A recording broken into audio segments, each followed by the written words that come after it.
রতুয়া বন্যা দুর্গত এলাকায় জনরোষ, প্রশ্নের মুখে পড়ে এলাকা ছাড়লেন এমপি খগেন মুর্মু। মালদার রতুয়া বিধানসভার বন্যা বিধ্বস্ত এলাকায় পরিস্থিতি খতিয়ে দেখতে গিয়েছিলেন লোকসভা সাংসদ খগেন মুর্মু। তবে বাস্তবের সঙ্গে মুখোমুখি হয়ে টের পেলেন মানুষের ক্ষোভ কতটা গভীর। দিনের পর দিন জলমগ্ন হয়ে থাকা মানুষ যখন সাহায্য না পেয়ে ক্ষুব্ধ, তখন তাদের সামনে গিয়ে পড়লেন প্রশ্নবাণী, কোথায় ছিলেন এতদিন আপনি? কেন এখন এলেন? আমরা না খেয়ে আছি, ঘরে জল, আশ্রয়হীন হয়ে পড়েছি, আপনি কি দেখতে এলেন? এই ক্ষোভ আর প্রতিবাদ এতটাই তীব্র ছিল যে পরিস্থিতির সামাল না দিতে পেরে তাকে তড়িঘড়ি এলাকা ছাড়তে হয়।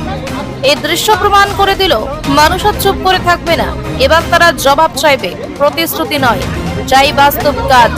মানুষ বুঝে গেছে নেতারা শুধু ভাষণ দেয়, ছবি তোলে, কিন্তু সমস্যায় স্থায়ী সমাধান করে না। তাই এবার প্রশ্ন হবে সামনে দাঁড়িয়ে, আর জবাব না দিলে ছেড়ে দেওয়া হবে না। শুধু ভোটের সময় নয়, দুর্দিনে পাশে থাকতেই হবে, এই দাবি এখন সর্বত্র। এরপর আসবেন বিধানসভার বিধায়ক ও রাজ্যের সেচ প্রতিমন্ত্রী সাবিনা ইয়াসমিন, তিনিও যেন প্রস্তুত থাকেন।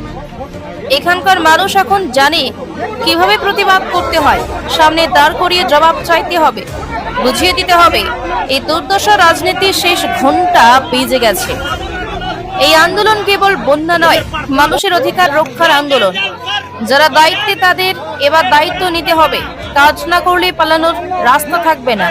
নেতাদের জানা উচিত মানুষ এখন প্রশ্ন করতে শিখেছে, আর সেই প্রশ্নের উত্তর দিতেই হবে।